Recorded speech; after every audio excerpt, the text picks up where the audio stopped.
What if I told you that every exercise that you're doing to try and improve your art, every study session that you're doing has a better version? A better version that is not only more fun, that is not only more effective, but will actually get you towards your true art goals a lot quicker. What if that exercise was simply making art? I know it sounds crazy, but much of art education really treats what we're doing as if you need to go through this fire of doing endless studies. You need to get knowledge. You need to hit the books before you can actually make the art you want. It's this hazing ritual where we're often made to feel as if we can't make the art we want because we haven't studied first. And the reality is that you can actually get better by making art. Not only can you, but it's much more effective and it's going to actually serve you much better, especially if you're interested in creating stylized work and drawing from imagination. Alright, welcome to the Drawing Codex. My name is Tim McBurney. I have been a professional working artist for over 20 years, and on this channel we're all about drawing cool stuff from our imagination, embracing the challenge of drawing and mastering the craft of line and color illustration. Now, if you'd like to learn more about illustration and picture making, you can check out my free illustration mini workshop. It charts my journey going from an amateur to a professional, and I talk a lot about really important issues such as how to get more detail and polish in your work, how to plan your images, create thumbnails, and also a few thoughts on how to approach being a professional artist. As I said, it's free. The link will be in the description. Go check it out if that's something you're interested in. At some point, it seems that art education split learning art from making art. There's a lot to be said for entering a good study mode, that it's good to experiment, to play around, and not to, as I've often talked about, focus too much on like professional techniques or doing art in the way that we would as if we were professionals, because often that involves a lot of efficiency, a lot of shortcuts, and what we want to do when we're learning is focus on the foundation. And it's true that there are a huge variety of different exercises out there that will help. It's good to study your foundation, to understand perspective, anatomy, rendering, composition, color theory. I taught bootcamp for 10 years. I've done a lot of this stuff. I think it's extremely important, but it is not the thing that is normally holding people back. That's what I find, because the studies are out there. We're often doing them. The real challenge is actually applying those studies to the work that you want to do. And as we'll kind of discuss, it's important to understand that art is not really a knowledge game. It's a skills game. It's a skill that we do with our hand in a physical way, but also mentally, where you have to understand that the goal is not to get good at studies.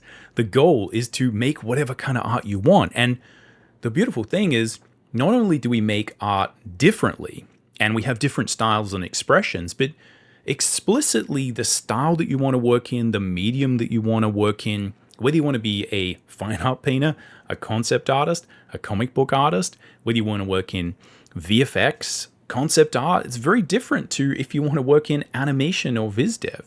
The specific things that you want to do with your art and the specific style that you want to use and the specific things that you have to say require a different usage of the foundation. And they require you to actually understand how to apply all those studies to what you want to do. And the real problem that I find is I've seen people go through boot camps and they did it really well. And then they get to the end and they realize that they're good at doing studies, but they're still no really closer to actually making the art that they want.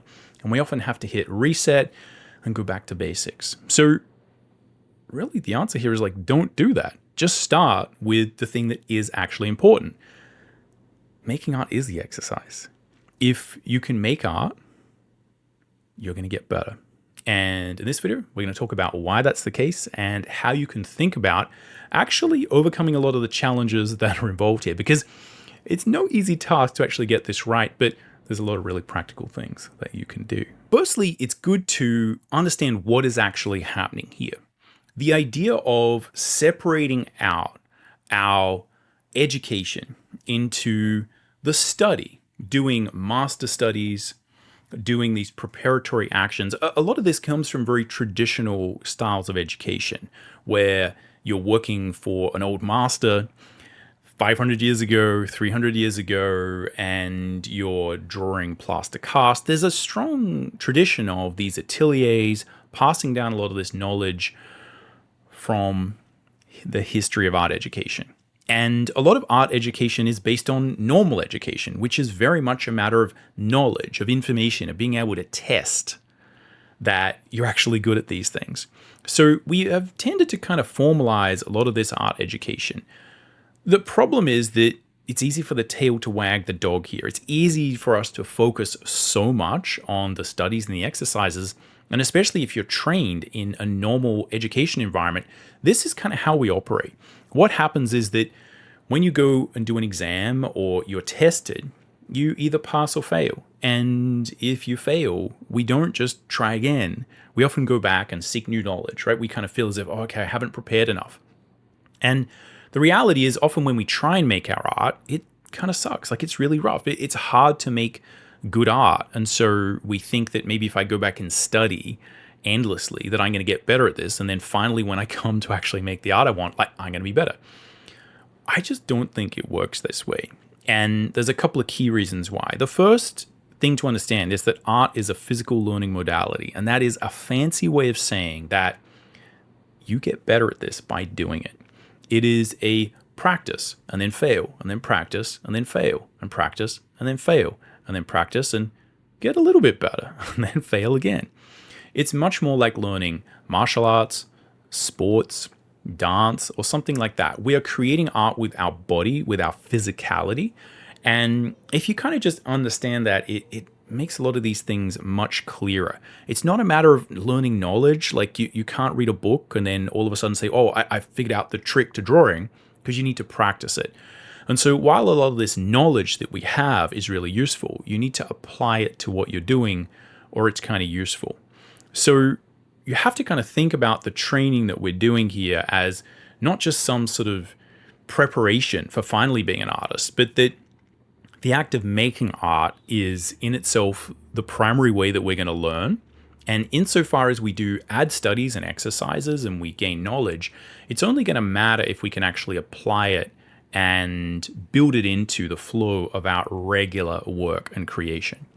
So that's the first thing to understand, is that even though it feels good to kind of go and study and we're kind of learning and you do improve a little bit, if you just keep doing studies and exercises and you don't deal with the real challenges of actually making art and figuring out like how to take the ideas you've got in your head and turn them into reality, if you're not actually testing these things in the real world, yeah, people just get really good at life drawing. They get good at drawing boxes. They get good at drawing Loomis heads, and they can't draw people. They can't draw buildings. They can't draw environments. They can't draw things that have life because that's not what they've practiced. The number one reason why the studies don't work is that when you're making art, you are going to apply those studies in different ways.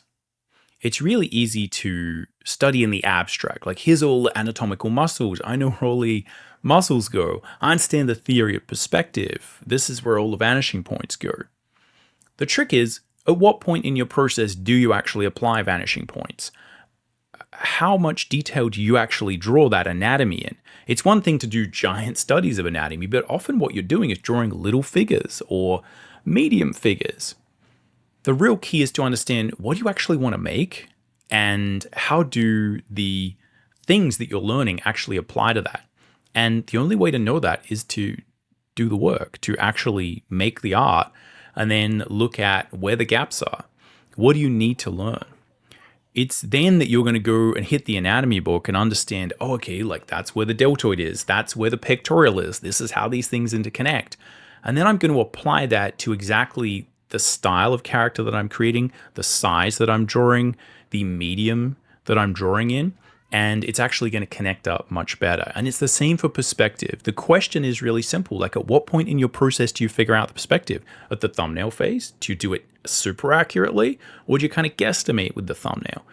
At what point do you really figure out where your figures are on the ground plane? It's applying these things that are critical. You can have all the knowledge in the world of what the textbook says about perspective, but An artist is going to understand how to actually fold that into their process. And that's actually what's going to make the difference. So, what do we actually do here? Because there are great reasons and really reasonable reasons for why we often do gravitate towards studies and exercises. We often try and make the art we want. It doesn't go very well, and we kind of scurry away into the darkness and kind of work on our skills. I think one of the big reasons for this is that often if you try and make art and it's bad, you're a bad artist, and that's kind of how we're viewed. If you make studies, everyone understands, oh, you're just a practicing artist. You're not a real artist now. You're just a fake one. And it's okay that these don't look very good, that your studies are a bit awkward and the anatomy you're kind of drawing isn't very good. Everyone kind of understands, oh, you're just practicing, you're just training. It's okay that you suck. If you make art, you're kind of putting your neck out there, and it's very easy for people to criticize you. The problem with this, though, is that that's very rational, that's very normal, that's very human to do. The problem is that we're not just training our hand, we're not just training our physical ability to draw, we're also training our artistic mind, our artistic authorship. Your ability to take an idea from your head and manifest it into reality on this two-dimensional, three-dimensional, or whatever it is, medium, and to connect with an infinite number of people across time and space, translating your feelings and emotions that you had as an artist to them through your chosen work. And I think the key thing that often artists do is that we are creative. A lot of people say and do lip service to creativity, but the reality is that often really good artists are good at, yes, having skill, but they're better at saying, these are the skills I have now. What can I make with what I have now? And how can I make what I have now really good? And you need to start training that right now. And yes, your skills aren't where they could be. You will always get better, and you will always feel as if, oh, I could just do this thing, then I'd be able to make this art. But the reality is you're never going to have a full skill set. No one can do everything in art. Anyone who tells you differently just doesn't understand the reality of this. There's no artist who is good at everything. Everyone has a very particular way of making art, style of making art, process of making art. They have particular subjects, compositions they like. And what they're good at is selecting from the type of art that they want to make and the skills that they have and combining them and being creative. And I think this is very close to the artistic spirit that we're actually trying to develop, to say, like, yes, maybe I can't draw that, but I still want to communicate my idea, right? You want to draw an amazing fantasy world where you've got a street scene that's bustling and there's characters of all sorts of different interesting races and designs, and in the background this amazing castle, and you want to feel as if you're there and you can feel the texture and the sound on the street, right? We have these vague ideas. Now, the reality is, like, you probably don't know how to draw that. You don't have all the skills there. A good artist will say, but what could I make? What could I make that would maybe get me close to that? What's an image that I could make that would maybe have some of that feeling? Maybe I can't do all of that in perspective, but, like, can I cheat a little bit? Can I get the same idea across? And that's the start of really being creative and of understanding, like, this is the idea I have. This is the image I want to create. I don't have those skills yet, but I'm going to either try and create something that's a little bit simpler or a little bit easier, but is still going to try and communicate my message. And you may be thinking, well, look, I don't want to do that. I don't want to be a bad artist. I want to be a good artist, so I'm going to train. The reality is that just doesn't work, because that's not how it functions. The skill that we're trying to build, as I said, is the creativity. It is the process of understanding how to plan an image, understanding where to inject all those different elements, and how to scope it out. And the number one problem that I can almost guarantee you're having if you are making this art and it's, like, not very good, and then you're going to studies and exercises, is that you're probably just biting off more than you can chew. You can think about this as if you're training some sports, martial art, or dance, right? It's like, I take one jiu-jitsu lesson and then you're, like, going to go into the UFC. Like, that is not going to work, right? Do a bit of jogging and then you try and do a marathon. Like, you will fail. You'll fail epically. And that's the same for everything, right? If you're trying to do a triple backflip on a trampoline and you don't know how to do it, it's like, you are going to hurt yourself. And it's the same with art. If you try and take on some amazing thing, it's like we don't have the physical limitations that are obvious, where like you stack it, you break some bones. That'll teach you in a really effective way. And also we have the physicality of a lot of those other physical things where like you will feel the adrenaline, you will feel the danger. When we're making art, we're kind of, again, doing a similar thing, but we're kind of trapped in our little, less dramatic bubble. And so often what happens is like you just crash and burn in the most epic way, and it doesn't even get off the ground. It's literally like, we try and do a triple backflip, and you just stack it, and it's terrible. The trick is we need to practice doing actually what we want to do, but doing it at a much reduced scale. And if you understand this and just start thinking about what are the skills I have right now, what is the art I could actually make, and how could I actually start developing not just my hand as an artist, but my mind as an artist, and think about how do I make the most of the skills I have, and how do I actually start practicing the skills that I need to make the art that I want. And often what this means and what this looks like is really simple. Is if you want to become an illustrator, for instance, understand that you often need to plan your illustrations. You need to have a process for going from A to B. You need to have phases in between. You need to think about like, where do I plan the color? I know about color theory, but where do I figure out what colors there are? I know about composition. I know about the rule of thirds and the Fibonacci spiral and like formal and informal composition and subdivision and balance and rhythm and line and contrast. But like, where do you do that? Like at what point do you actually do that stuff in your process? If you don't know that, the knowledge is just kind of sitting there wasting away. It's completely pointless. So even with a really limited scope of an image, like whatever is easy for you to draw, this could just be a face. A lot of people start drawing faces. Just draw portraits and try and get better at it. This is where you build the foundation, not of just the skills that you will get a lot better at it by actually practicing what you want, but how to actually apply those things to what you're doing and how to think creatively like an artist. If you start to build the muscle of actually looking at your limited skill set and what you can do with it, then you're going to be better served now and also in the future. In 10 or 20 years, when you're amazing and you can create the art that you want, I guarantee you'll still be doing the same thing, which is looking at like, I'm limited by my skills. How do I best use the ones that I have to make exactly the kind of art that I want? Anyway, that's all we've got time for in this particular video. Let me know what you think of this idea, whether you have been stuck doing endless studies or whether these have worked for you. I'm genuinely interested to hear. I see a lot of people making videos about studies and exercises and how to improve, so I thought I'd share what has worked for me and what I've seen out there work for a lot of students, as well as, quite honestly, like a lot of the cautionary tales where I've seen people do this, get really good at it, feel really good that they're drawing all the exercises and doing the stuff, and just at the end of a 3 or 4 year degree, realize that they're still really not much closer to actually making the art that they want. This can be immensely frustrating, as I'm sure you can imagine. So again, what I'm saying is not just based off a couple of ideas, it's based off seeing a lot of people go through this process and just a lot of the traps along the way. Now, if you want to learn how to start to apply some of these concepts of like actually making images, but you're still beginning your journey when it comes to thinking about composition, check out this video as I go through how to actually study composition as a beginner. I think it's a fun one. If you haven't already, check it out. Otherwise, we'll catch you around.